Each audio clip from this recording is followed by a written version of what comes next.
Hi friends, welcome back to my channel Modern Quantity Surveyor Key Skills to Have. So today we are going to talk about the competency related to cost planning. So what is cost planning? Cost planning process begins by creating a rough estimate like cost per bed for a hospital to help the client determine if the project is possible or feasible. Then the estimate is refined using the elemental method, breaking down the building into components for detailed cost tracking as per the BCIS or Building Cost Information Service. The cost planning typically follows the outline design, scheme design and detailed design phases. So you can see this figure here. It illustrates the typical cost planning process, but it's essential to note that this occurs within a whole life decision framework. This means it should thoroughly evaluate the long-term cost implications of design choices, including maintenance, energy, and facility management costs. So, to build well, you must first plan. A clear advantage of effective cost planning is the reduction of project risk. Measures should be taken to ensure that opportunities and threats related to the project development budget are thoroughly identified, evaluated, and addressed. Let's look at the scenario of Wembley Stadium in London. The Wembley Stadium project faced controversy due to concerns over cost planning and budgeting. Initially estimated at £200 million, by summer 2006, the cost had risen by £750 million. So according to The Economist, an unexpected rise in steel prices, doubling in 2004, and additional labor to meet the FA Cup final deadline disrupted the management's calculations. And the steel issue affected both the cost planning and the contracts between Multiplex and Cleveland Bridge, UK. So, we should ensure we have a good cost planning system. And how can you do that? First, the tender figure should closely match the initial estimate, or any difference is anticipated and within an acceptable cost range. The project funds are allocated efficiently and economically across all the elements and sub-elements. The process includes measuring and pricing approximate quantities at some point, and it aims to deliver good value for the intended level of expenditure. So for the quantity surveyors, what does cost planning mean? Now, cost planning, which is similar to the other areas in construction, is constantly evolving to meet the changing needs of today's clients. So the future cost planners should prioritize the following. Understand how early strategic decisions affect project life cycle costs and performance. Acknowledge the importance of sustainability by considering how buildings perform in use. Environmental and energy factors should promote a broader appreciation of the whole life cycle costing. Also, leverage the advantages of increased collaboration with other professionals in the client, design, and construction teams.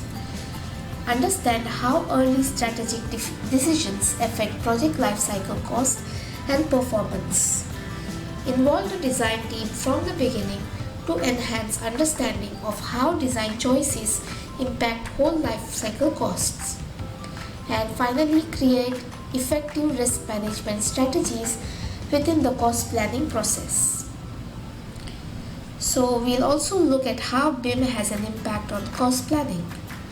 Now, research in the United States has widely acknowledged the advantages of implementing BIM for cost planning.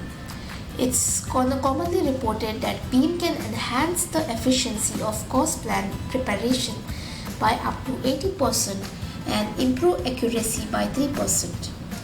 Additionally, other studies highlight BIM's effectiveness in clash detection, showing that pre-construction savings of up to 10% of project value and 7% of project time can be realized. So implementing a BIM strategy early in a project enables participants to collaboratively create a model that accurately reflects all building components, their interactions and performance, both structurally and thermally, even before the construction begins. And this approach can lead to significant enhancements in safety, cost efficiency, value, and carbon performance. Additionally, BIM can benefit clients by helping the multidisciplinary team communicate design concepts in easily understandable formats. So, according to Ferry and Brandon, they describe the cost planning in three phases. The first phase is cost planning at the briefing stage, which is scoping or framing. Second phase is cost planning at the design stage, and the third phase is cost planning and control at production and operational stages. Let's look into all of these three phases separately. So the stage 1, the client brief, procurement advice and the budget. In post-construction projects today, the brief is a formal document that outlines the client's goals and the building's functional needs. It provides enough detail for the construction team to carry out the design and specify the work. This makes it a key reference for the project's design team. Also, the traditional way of creating and adjusting the client brief is by focusing on the usual limits of time, cost, quality or TCQ. It's important to determine which of these constraints is most important. Usually, cost is the main concern, but for many developers, time is also critical because project funding might depend on expected future earnings. Procurement route decision is also made at this stage and resources provided by the client. The second stage is cost planning and control of design process. At this point in the process, the quality of the earlier work is put to the test. As with any project, the better the preparation during the redesign phase, lower the chances of needing major changes or adjustments. This is when the effectiveness of the initial brief becomes crucial. And the main tasks at this stage are development and preparation of the detailed brief, development of the design, cost control through the development of the design. So at the start of a project, there are fewer design decisions to make, but they have a big impact on the overall design and cost, like choosing the type of foundations or the structural frame. As the design moves forward, more decisions need to be made, but each one has a smaller impact on the design and cost, such as deciding on the number and specifications of internal doors. Lastly, the cost control of the procurement and construction stages. At this stage, clients have significant interest in the final account figure or outturn cost, as this is what they will actually pay for the facility on completion.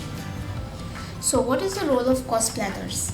Nowadays, the quantity surveyor or cost planner is often hired before any other consultant and takes responsibility for managing the client's financial interest in the project, essentially acting as the project's financial manager. When a cost planner is brought on board, several factors will affect the project budget. It's important to make sure these factors are fully understood before moving forward. So in conclusion, don't begin until you count the cost. It's a very common phrase in Luke 14:28. So please learn at least one competency a week. And reference is Ferry and Brandon's cost planning of buildings.